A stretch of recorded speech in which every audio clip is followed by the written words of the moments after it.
नमस्कार मित्रमैत्रिणींनो, स्वामी समर्थ. शिवपुत्र गणेशाची कथा.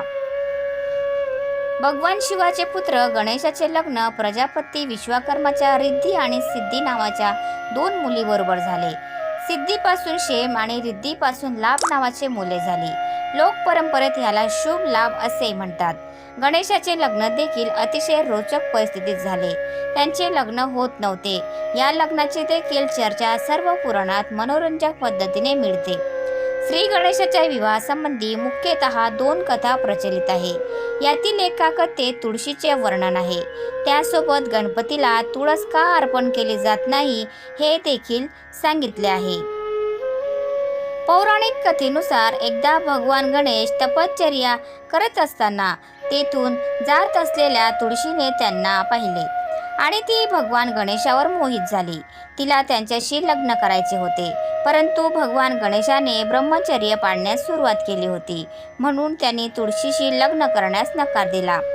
आपल्या लग्नाचा प्रस्ताव नाकारल्यामुळे संतप्त झालेल्या तुळशीने गणेशाला शाप दिला की त्यांची दोन लग्न होतील. यावर भगवान गणेशाने तुळशीला शाप दिला की तिचा विवाह राक्षसाशी होईल. त्यानंतरही गणेशाला तुळशी अर्पण करणे वर्ज्य मानले गेले आहे. आणखी एका आख्यायिकानुसार भगवान गणेशाच्या शरीराच्या रचनेमुळे कोणीही त्याच्याशी लग्न करू इच्छित नव्हते. यामुळे त्रासून त्यांनी ब्रह्मचर्य पाळण्यास सुरुवात केली. यासोबतच त्यांनी इतर कोणाचेही लग्न होऊ दिले नाही. कोणाचे लग्न असले की त्यात विघ्न निर्माण करायचे. त्यांचे वाहक मूषक यांनीही त्यांना त्यांच्या कामात साथ दिली. त्यांच्या या सवयीमुळे देवी देवता खूप अस्वस्थ होऊ लागले. एके दिवशी ते या समस्येबद्दल ब्रह्माजीकडे गेले. देवी देवतांच्या समस्या ऐकून भगवान ब्रह्मदेवाने आपल्या दोन मानस मुलींना भगवान गणेशाकडे शिक्षणासाठी पाठवले. भगवान गणेशाने ब्रह्मदेवाच्या आज्ञेचे पालन केले आणि त्यांच्या दोन्ही मुलींना शिकवायला सुरुवात केली. दरम्यान कोणत्याही लग्नाची बातमी आली की रिद्धी सिद्धी भगवान गणेश आणि मूषकराज या दोघांचे लक्ष वळवायची. त्यामुळे हळूहळू लग्ने होऊ लागली. पण ही गोष्ट गणपतीपासून फार काळ लपून राहू शकली नाही. रिद्धिसिद्धीच्या या कार्याची माहिती मिळताच ते प्रचंड संतापले. ते रिद्धिसिद्धीला शाप देणार होतेच तेव्हा ब्रह्माजी तिथे पोहोचले आणि त्यांनी भगवान गणेशाला रिद्धिसिद्धीशी लग्न करण्याचे सुचवले. ब्रह्माजींच्या सूचनेनुसार भगवान गणेशाने रिद्धिसिद्धीशी विवाह केला आणि अशा प्रकारे त्यांचे दोनदा लग्न झाले. भगवान गणेश हे हिंदू धर्मातील प्रथम पूज्य देव मानले जातात. कोणतेही शुभ कार्य करण्याच्या पूर्वी त्यांचे नाव घेतले जाते. त्यांचे नाव घेतल्याशिवाय कोणतेही कार्य सुरळीत पद्धतीने पूर्ण होऊ शकत नाही. या त्यांच्याशी निगडीत 5 लोकप्रिय कथा. पहिली कथा. पुराणानुसार देवी पार्वतीने अपत्य प्राप्तीसाठी पुण्यक नावाचे व्रत वैकल्य केले. या उपवासामुळे आई पार्वती श्री गणेश पुत्र रूपात प्राप्त झाले. या उपवासासाठी शिवने इंद्रास पारिजातक वृक्ष देण्यास सांगितले, पण इंद्राने पारिजातक वृक्ष देण्यास नकार दिला. तेव्हा त्यांनी पार्वतीच्या व्रत वैकल्यासाठी पारिजातकाच्या वनांची बांधणी केली. शिवमहापुराणानुसार आई पार्वतीला गणेशाला बनवण्याची कल्पना त्यांच्या सखी जया आणि विजयाकडून मिळाली. त्यांच्या सखींनी पार्वतीला सांगितले की नंदी आणि इतर गण फक्त महादेवाच्या आज्ञेचे पालन करतात, म्हणून आपण देखील एक असा गण तयार करावा जो फक्त तुमच्याच आज्ञेचे पालन करेल. या कल्पनेने प्रभावित होऊन देवी पार्वतीने आपल्या मळापासून गणेशाची निर्मिती केली. दुसरी कथा. एका कथेनुसार शनीची दृष्टी पडल्यामुळे बाळ गणेशाचं डोकं जळून भस्मसात झाले. यावर दुःखी असलेल्या पार्वतीने ब्रह्माला म्हटले, ज्याचे डोके सर्वात पहिले सापडेल त्याला गणेशाच्या डोक्यावर लावून द्या. अशा प्रकारे पहिले डोकं एका हत्तीच्या बाळाचे सापडले. त्यामुळे गणेश गजानन बनले. एका दुसऱ्या आख्यायिकेनुसार गणेशाला दारात बसवून माता पार्वती आंघोळ करण्यास गेल्या. तेवढ्यात शिव आले आणि पार्वतीच्या निवासस्थळी जाऊ लागले. गणेशाने त्यांना जाऊ देण्यास नकार दिले, तर संतापलेल्या महादेवाने त्याच्या डोक्यावर वार केला. या गणेशाचा जन्म पार्वतीने चंदनाच्या मिश्रणाने केला होता. तेव्हा पार्वतीने बघितले की त्यांच्या मुलाचे डोके कापले गेले आहे, तर त्या फार संतापल्या. त्यांच्या रागाला शांत करण्यासाठी भगवान शिवाने एका हत्तीच्या बाळाचे डोकं गणेशाच्या डोक्यावर लावून दिल्यावर ते जिवंत झाले. स्कंद पुराणानुसार. तिसरी कथा. एकदा शिवाप्रमाणेच गणेशांनी भगवान परशुरामाला कैलास पर्वतावर जाण्यापासून रोखले।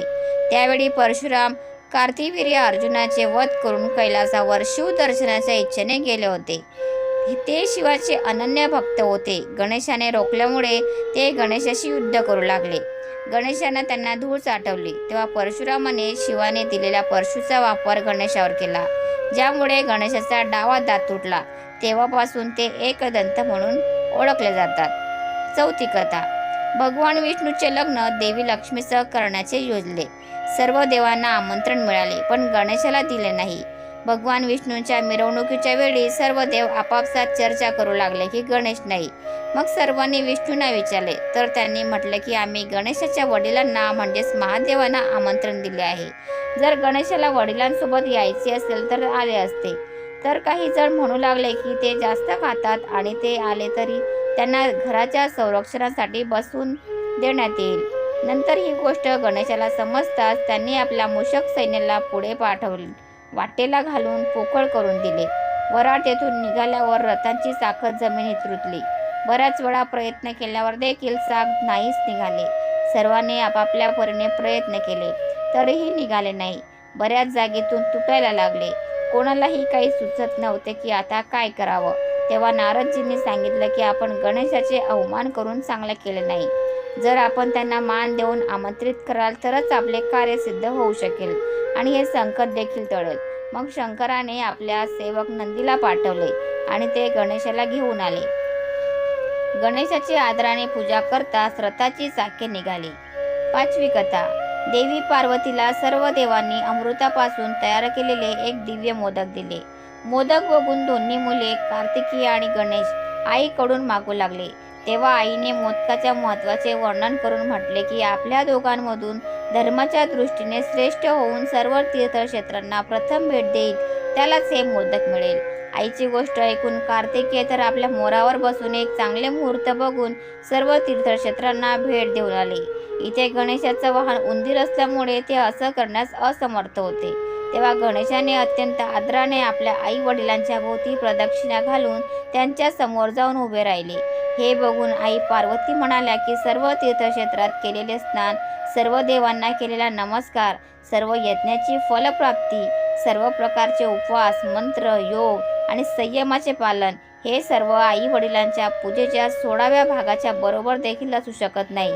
म्हणून हे गणेश शेकडो पुत्र आणि शेकडो गणांपेक्षा वर आहे। म्हणून हे मोदक मी गणेशाला देत आहे। आई वडिलांच्या भक्तीमुळे प्रत्येक यज्ञात सर्वात आधी गणेशाची पूजा महत्त्वाची आहे। तर मित्रांनो, तुम्हाला आजचा व्हिडिओ कसा वाटला प्लीज कॉमेंटमध्ये नक्की सांगा। आणि व्हिडिओ जर आवडला असेल तर व्हिडिओला लाईक करा, शेअर करा आणि चॅनलला सबस्क्राईब करायला विसरू नका। धन्यवाद।